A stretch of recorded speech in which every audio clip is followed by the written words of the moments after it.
Ever get that feeling, like when you wake up and you're like, oh, was that a dream? Did that really just happen? Oh, yeah, totally. We've all been there. Well, imagine, right? Imagine waking up in 1917 and the whole world's kind of gripped by this illness and it feels like a waking nightmare, except, well, it's not a dream. It's real. It was real. That's encephalitis lethargica, and you guys, you asked for it. Buckle up, everyone. We're going deep on this one. And to help us separate, the fact from the fiction, we've got our expert in all things, epidemiology, neurological conditions, you name it. Happy to be here. Always up for a good medical mystery. So, encephalitis sounds kind of like a mouthful, right? Yeah, it's a mouthful, all right. But the story, way more interesting, and honestly, way more terrifying than its name. So, picture this. 1916, World War I, right? World's kind of falling apart, and then bam, new enemy emerges. But this one isn't content with just a cough or a sneeze. This one goes straight for, well, the brain stem, if you want to get technical. And that's what makes encephalitis lethargica so fascinating, so chilling.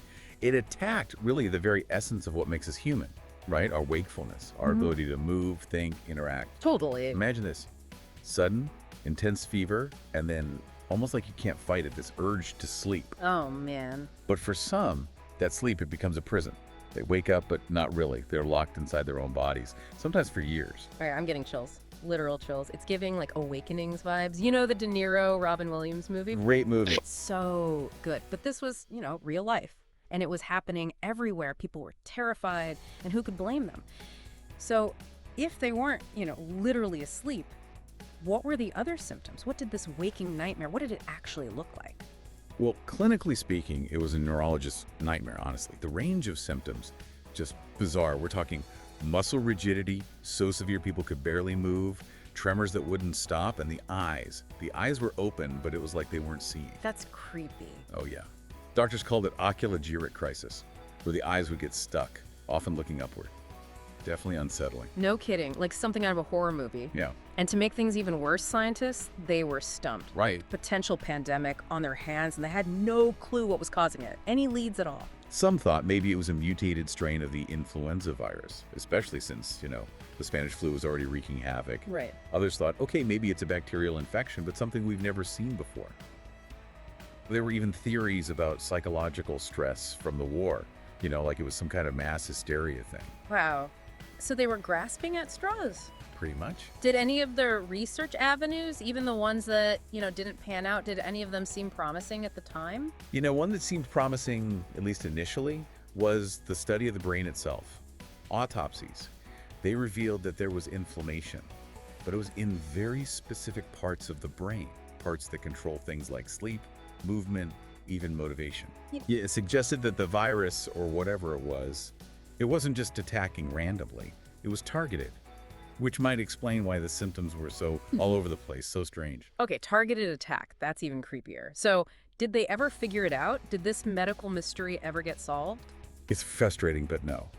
Encephalitis lethargica, it vanished almost as mysteriously as it arrived.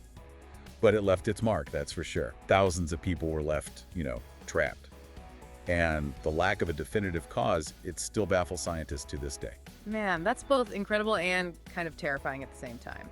Speaking of terrifying, we got to talk about Oliver Sacks. He's the neurologist, right, who worked with these patients decades later. His book, Awakenings, really brought this whole thing back into the public eye. Absolutely. So it's the 1960s, and Sacks is working with patients who are still, frozen in this state from the pandemic decades ago. And he decides to try this new drug, L-DOP. Now, L-DOP, it's a precursor to dopamine. Okay. And dopamine is a neurotransmitter. It plays a key role in movement, among other things. And these functions, obviously, were severely messed up in encephalitis lethargica patients. So this L-DOP, it was like a miracle cure then. That's how they make it seem in the movie, right? Well, not exactly a miracle cure. The movie, while powerful, it does, take some liberties. L-DOP, it did awaken some patients. I mean, they could move again, speak, recognize their loved ones. But it was heartbreaking because these awakenings, they were temporary. Oh, man. So close and yet so far. It's like medical science took 2 steps forward and then got thrown back 3. It really is a tragic story. It makes you think, what if this hadn't happened during a world war, right? Imagine if there were more resources, more focus. Could they have cracked the code? It's a sobering thought. It really is. And, that's why encephalitis lethargica is still so relevant, even today.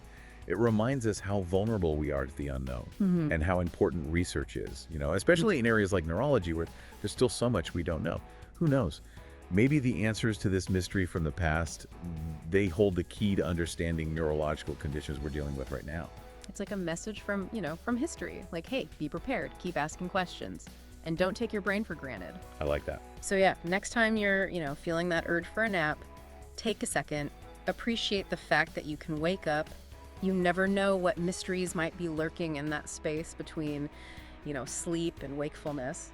Truer words have never been spoken. I mean, for all we know, there could be another encephalitis lethargica out there. Right. Just waiting for the right moment to reemerge.